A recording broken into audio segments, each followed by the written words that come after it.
Calcium rich ಚಿತ್ರಾನ್ನ, iron rich puliyogare ಎಲ್ಲರೂ ಕೇಳಿದ್ದೀರಾ? ಕೇಳಿಲ್ಲ ಅಂತ ಅಂದ್ರೆ ನಮ್ಮನೆ ಹತ್ರ ಸಿಗುತ್ತೆ, ಅದು ಕೂಡ ಫುಟ್ಪಾತ್ ಅಲ್ಲಿ. ನಾನು ತಿಂಡಿ ತಿನ್ನಕ್ ಹೋಗಿದ್ವಾಗ ಫಸ್ಟ್ ಪ್ಲೇಟ್ ನಮ್ದೇ ಆಗಿತ್ತು, ಮೇಲ್ಗಡೆ ಎಲ್ಲ ಉದುರಿಸಿದ್ರು. ಏನ್ನ? ಕರಿಬೇವಿನ ಸೊಪ್ಪನ್ನ. ಕರಿಬೆ ಸೊಪ್ಪು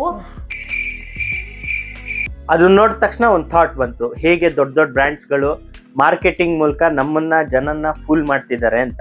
ಅದು ರೆಗ್ಯುಲರ್ ಪುಳಿಯೋಗರೆ ಚಿತ್ರಾನ್ನನೇ. ಜಸ್ಟ್ ಬಿಕಾಸ್ 2 ಎಲೆ ಜಾಸ್ತಿ ಉದುರಿಸಿದ್ದಾರೆ ಅಂದ ಮಾತ್ರಕ್ಕೆ ಕರಿಬೇವಿನ ಸೊಪ್ಪನ್ನ ಅದನ್ನ ಐರನ್ ರಿಚ್ ಅಥವಾ ಕ್ಯಾಲ್ಸಿಯಂ ರಿಚ್ ಅಂತ ಕರೆಯಕ್ಕಾಗಲ್ಲ. ಹಾಗೆ ಎಷ್ಟೋ ಬ್ರ್ಯಾಂಡ್ಗಳು ಪ್ರೋಟೀನ್ ರಿಚ್ ಅಂದ್ಬಿಟ್ಟು ಪ್ರೋಟೀನ್ ಬಾರ್ಸ್ ಅಂತ ಕೊಡ್ತಾ ಇರ್ತಾರೆ. ಲಿಟ್ರಲಿ ಕಡಲೆ ಬೀಜ ಜಾಸ್ತಿ ಹಾಕಿರ್ತಾರೆ. ಚಿಕನ್ ಅಷ್ಟೇ ಪ್ರೋಟೀನು ಕಡಲೆ ಬೀಜದಲ್ಲೂ ಸಿಗುತ್ತೆ. ನೀವು ಅಂಗಡಿಲಿ ಸಣ್ಣ ಪುಟ್ಟ ಟೀ ಸಿಗರೇಟ್ ತಗೊಂತಿರಲ್ಲ, ಆ ಅಂಗಡಿಲಿ ಕಡಲೆ ಬೀಜದ ಮಿಠಾಯಿ ಇರುತ್ತಲ್ಲ, ಅದ್ರೊಳಗೂ ಸಹ ಪ್ರೋಟೀನ್ ಇರುತ್ತೆ. ಬಟ್ ತುಂಬಾ ಜನಕ್ಕೆ ಗೊತ್ತಿಲ್ಲ. ಅದನ್ನ ನೀಟಾಗಿ ಪ್ಯಾಕಿಂಗ್ ಮಾಡ್ಬಿಟ್ಟು 8 ಗ್ರಾಮ್ ಪ್ರೋಟೀನ್ಸ್ ಅನ್ಬಿಟ್ಟು ಒಂದು 50 ಗ್ರಾಮು ಅದೇ ಕಡಲೆ ಬೀಜದ ಮಿಠಾಯಿ ಕೊಡ್ತಾರೆ. 8 ಏನೋ ಅದ್ರೊಳಗೆ 14 ಗ್ರಾಮ್ ಪ್ರೋಟೀನ್ ಇರುತ್ತೆ. ಸೊ ಅದು ಆಟಕ್ಕುಂಟು ಲೆಕ್ಕಕ್ಕಿಲ್ಲ. ಹಾಗೆ fibre rich, antioxidant rich, probiotics rich ಅಂತ ಲೇಬ್ಲಿಂಗ್ ಮಾಡಿ ಸೇಮ್ ಪ್ರಾಡಕ್ಟ್ ನ ನಿಮಗೆ ಸೆಲ್ ಮಾಡ್ತಾ ಇದ್ದಾರೆ. ಸೊ ಎವ್ರಿ ಟೈಮ್ ನೀವ್ ಏನಾದ್ರು ತಿನ್ನಕ್ಕಿಂತ ಮುಂಚೆ ಆ ಲೇಬಲ್ ನಲ್ಲಿ ಏನೇನ್ ಕಂಟೆಂಟ್ಸ್ ಇದೆ ಅನ್ನೋದನ್ನ ಓದಿ, ಇನ್ ಕೇಸ್ ಹೆಲ್ತಿ ಅನ್ಬಿಟ್ಟು ಯಾವ್ದಾದ್ರು ಕನ್ಸ್ಯೂಮ್ ಮಾಡ್ತಾ ಇದ್ರೆ ಅದರ ಫೋಟೋನ ನನಗೆ ವಾಟ್ಸ್ಆಪ್ ಅಲ್ಲಿ ಮೆಸೇಜ್ ಮಾಡಿ, ಅದು ನಿಜವಾಗ್ಲೂ ಹೆಲ್ತಿನಾ ಅಥವಾ ನೇಮ್ ಸೇಕ್ ನಾಮಕಾವಸ್ಥೆಗೆ ಹೆಲ್ತಿ ಅಂತ ಪ್ಲೇಸ್ ಮಾಡಿದಾರ ಅಂತ. Few months back even soya chips ಒಂದು ವಿಡಿಯೋನು ಮಾಡಿದ್ದೆ. ಸೋಯಾದಲ್ಲಿ ಹೈ ಪ್ರೋಟೀನ್ ಇದೆ. ಆ 100 ಗ್ರಾಮ್ ಚಿಪ್ಸ್ ಅಲ್ಲಿ 90 ಗ್ರಾಮ್ ಮೈದಾ ಯೂಸ್ ಮಾಡಿದ್ರೆ 10 ಗ್ರಾಮ್ ಸೋಯಾ ಯೂಸ್ ಮಾಡಿರ್ತಾರೆ. ಈವನ್ ಮೈದಾ ಹಿಟ್ಟಲ್ಲೂ ಸಹ ಪ್ರೋಟೀನ್ ಇದೆ.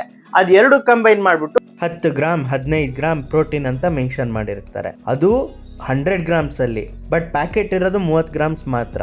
ಲೇಬಲ್ ಓದ್ದೆ ಅದನ್ನೇ 15 ಗ್ರಾಮ್ ಪ್ರೋಟೀನ್ ಅಂತ ಕೌಂಟ್ ತಗೊಂತೀರ. ಸೊ ಈ ರೀತಿ ಮಾಡ್ಬಿಟ್ಟು ಜನನ ಫೂಲ್ ಮಾಡ್ತಿದ್ದಾರೆ. ಈ ರೀತಿ ಫೂಲ್ ಆಗಕ್ ಹೋಗ್ಬಿಡಿ. ಮತ್ತೊಂದು, ಆಡು ಭಾಷೆಯಲ್ಲಿ ಒಂದು ಹೆಲ್ತ್ ನಾಲೆಡ್ಜ್ ನ ಜನ ಗೇನ್ ಮಾಡ್ಬಿಟ್ಟಿರ್ತಾರೆ.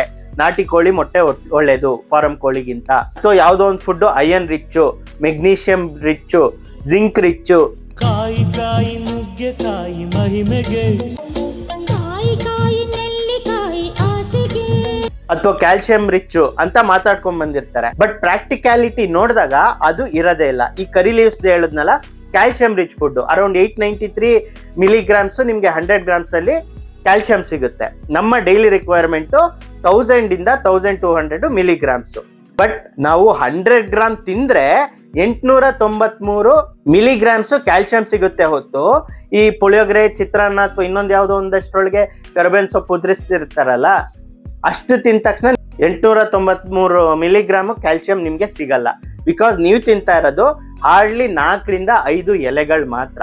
ಎಲೆ ತೂಕನೇ ಇರಲ್ಲ, 1 ಗ್ರಾಮ್ ಇದ್ರೆ ಹೆಚ್ಚು. ಸೊ ನಿಮ್ಗೆ 0.08 ಮಿಲಿಗ್ರಾಮ್ಸ್ ಮಾತ್ರ ಸಿಗ್ತಾ ಇರೋದು.